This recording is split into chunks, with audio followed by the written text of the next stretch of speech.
हम देख रहे हैं आधुनिक भारत का इतिहास, इससे संबंधित प्रश्न उत्तर।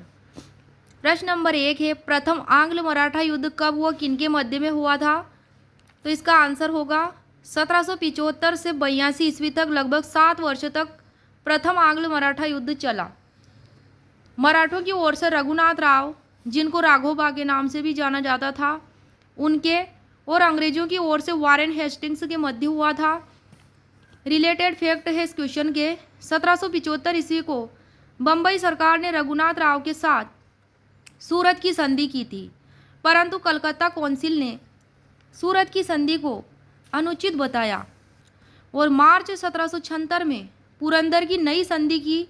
इसके तहत अंग्रेजों ने माधवराव द्वितीय को पेशवा माना व बदले में सालसेट प्राप्त किया। इस संधि के तहत भड़ोच व सूरत की आय भी अंग्रेजों को प्राप्त हुई, किंतु बम्बई की सरकार ने पुरंदर की संधि का विरोध किया और मराठों के विरुद्ध संघर्ष छेड़ दिया। अंत में दोनों पक्षों के मध्य 1782 में सालबाई की संधि से युद्ध समाप्त हो गया। तो प्रश्न यह उठा कि प्रथम आंग्ल मराठा युद्ध कौन सी संधि से समाप्त हुआ? 1782 की सालबाई की संधि से। रघुनाथ राव ने ईस्ट इंडिया कंपनी से मित्रता करके पेशवा बनने का सपना देखा था। क्या बनने का सपना देखा था रघुनाथ राव ने? पेशवा बनने का सपना, और अंग्रेजों के साथ सूरत की संधि भी की। बाजीराव द्वितीय बेसिन भाग गए व बेसिन की संधि की 31 दिसंबर 1802 में अंग्रेजों से और मराठों की स्वतंत्रता को बेच दिया। बाजीराव द्वितीय ने मराठों के पतन में मुख्य भूमिका निभाई। अपनी कायरता व छल से पूरे मराठा व उसके वंश को कलंकित किया था बाजीराव द्वितीय ने। जनवरी 1779 को बड़गांव में अंग्रेजों की हार हुई, लेकिन अंग्रेजों ने सालबाई की संधि तक मराठों के साथ युद्ध जारी रखा। कौन सी संधि के साथ? सालबाई की संधि के साथ मराठों के साथ युद्ध जारी रखा अंग्रेजों ने। सालसेट आइलैंड मुंबई अंग्रेजों को मिला था।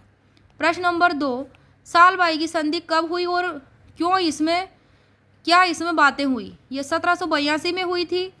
पेशवा माधव नारायण राव व अंग्रेजों के मध्य इससे महत्वपूर्ण तथ्य निम्नलिखित प्रकट होते हैं कि संधि के द्वारा सालसेट व एलिफेंटा द्वीप अंग्रेजों को दे दिए गए।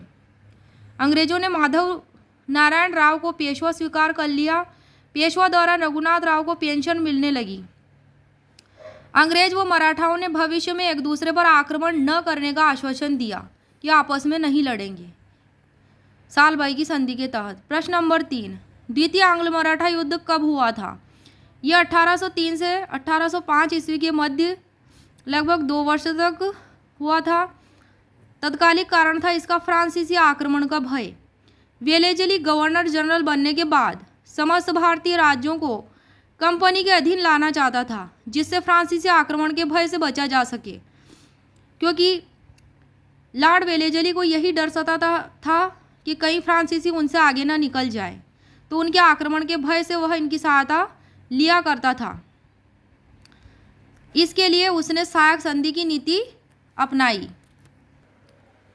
जिससे मराठे भी नहीं बच सके। प्रश्न नंबर 4 है, बेसिन की संधि कब हुई थी? तो यह हुई थी 1802 में। कब हुई थी? 1802 में हुई थी, बाजीराव द्वितीय और अंग्रेजों के मध्य। इस संधि के तहत निजाम तथा गायकवाड़ के साथ झगड़े में कंपनी की मध्यस्थता स्वीकार की गई कि कंपनी जो भी मध्यस्थता करेगी वह स्वीकार होगा। पेशवा ने अंग्रेजी संरक्षण स्वीकार कर लिया और एक अंग्रेजी सेना पूना में रखना स्वीकार कर लिया। इस संधि के तहत सूरत कंपनी को दे दिया गया वह इलाका, और पेशवा ने अपने विदेशी मामले कंपनी के अधीन कर दिए। पेशवा ने कंपनी के किसी भी यूरोपीय शत्रु को ना रखना स्वीकार किया। जो भी अंग्रेजों ने बात बताई संधि के तहत, वे सब मराठों ने स्वीकार कर ली थी बेसिन की संधि के तहत। प्रश्न नंबर 5 है, मराठा राजनीति के चाणक्य कौन कहलाए? तो इसका आंसर होगा नाना फडणवीस। प्रश्न नंबर 6 है, किसकी मृत्यु के बाद कौन सा दरबार षड्यंत्रों का केंद्र बन गया था? तो तो इसका आंसर होगा नाना फडणवीस की मृत्यु 1800 ईस्वी में हो गई थी और पूना दरबार षड्यंत्रों का केंद्र बन गया था। प्रश्न नंबर 7 है, नाना फडणवीस की मृत्यु के बाद किसने कहा था कि उनकी मृत्यु के साथ ही मराठों में सूझबूझ ही समाप्त हो गई है? तो इसका आंसर होगा पूना के ब्रिटिश रेजिडेंट कर्नल पामर ने कहा था ऐसा क्योंकि फडणवीस की मृत्यु के बाद मराठा सरदारों में प्रभुत्व के लिए संघर्ष आरंभ हो गया था।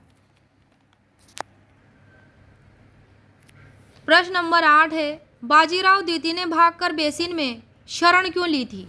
तो इसका आंसर होगा 1801 में पेशवा बाजीराव द्वितीय ने जसवंत राव होलकर के भाई बिट्टू जी की हत्या कर दी थी, जिससे क्रोधित होकर होलकर ने पूना पर आक्रमण कर पेशवा व सिंधिया की सेना को पराजित कर दिया। पूना पर होलकर का नियंत्रण हो गया। बाजीराव द्वितीय ने भागकर बेसिन में शरण ली। 31 दिसंबर 1802 को बाजीराव द्वितीय अंग्रेजों के मध्य बेसिन की संधि हुई थी। यह संधि भारत में ब्रिटिश प्रधानता के इतिहास में एक महत्वपूर्ण घटना थी। बेसिन की संधि, यह संधि मराठों के लिए अपमानजनक थी, जिसके फलस्वरूप भोंसले ने अंग्रेजों को चुनौती दी थी। रघुजी भोंसले द्वितीय लॉर्ड लेक व वेलेजली से परास्त हुए। किस किस से? लॉर्ड लेक और वेलेजली से परास्त हुए, इसमें रघुजी भोंसले द्वितीय। प्रश्न नंबर 9, देवगांव की संधि कब हुई? 1803 में बरार के सम्राट रघुजी भोंसले व सर आर्थर वेलेजली की मध्य हुई थी 17 दिसंबर 1803 को। इस संधि के अनुसार कटक व वर्धा नदी के पश्चिम का भाग अंग्रेजों को मिल गया था। प्रश्न नंबर 10 है, सुरजी अर्जुन गांव की संधि कब हुई? तो इसका आंसर 31 दिसंबर 1803 को हुई। दौलत राव सिंधिया व अंग्रेजों के मध्य हुई थी सुरजी अर्जुन गांव की संधि।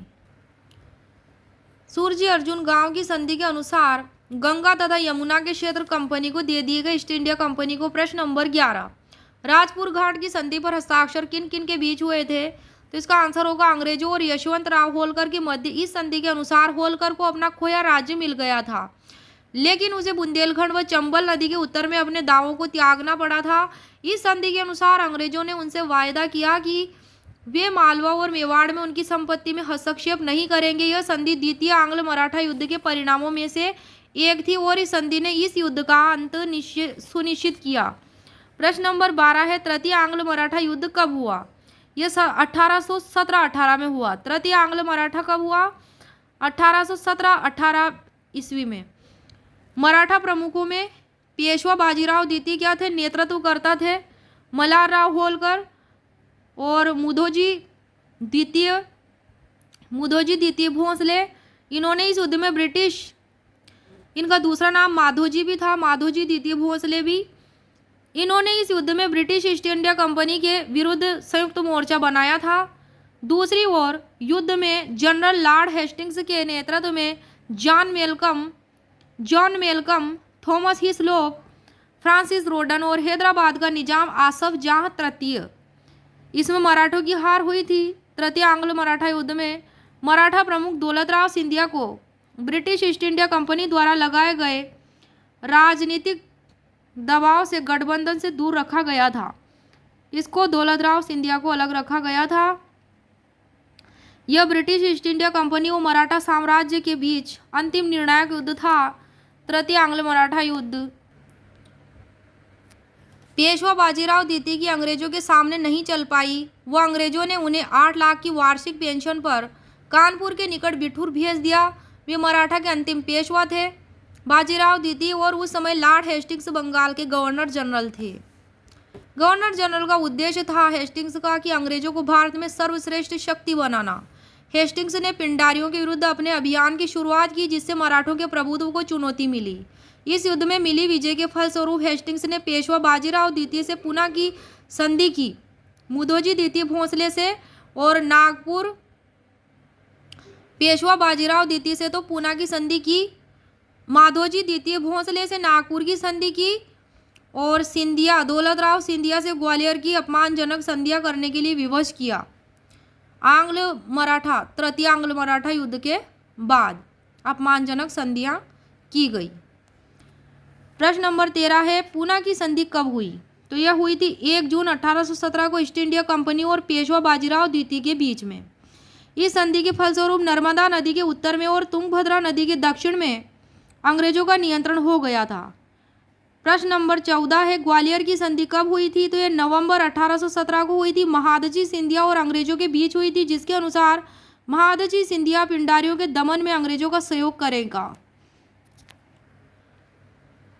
और साथ ही चंबल नदी से दक्षिण पश्चिम के राज्यों पर अपना प्रभाव हटा लेगा। इस तरह की संधि, ग्वालियर की संधि की गई थी महादजी सिंधिया और अंग्रेजों के बीच। प्रश्न नंबर 15 है, मंदसौर की संधि कब हुई थी?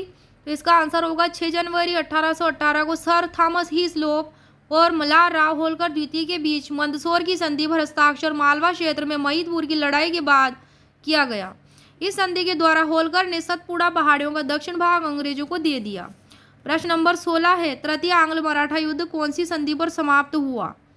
तो यह मंदसौर की संधि पर समाप्त हुआ था। जनवरी 1818 में जो हुई थी मंदसौर की संधि, उस पर समाप्त हुआ था तृतीय आंग्ल मराठा युद्ध। प्रश्न नंबर 17 है, नागपुर की संधि कब हुई? मई 1816 को माधोजी द्वितीय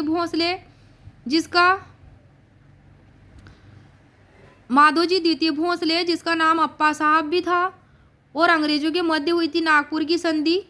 अप्पा साहब नागपुर महाराजा थे।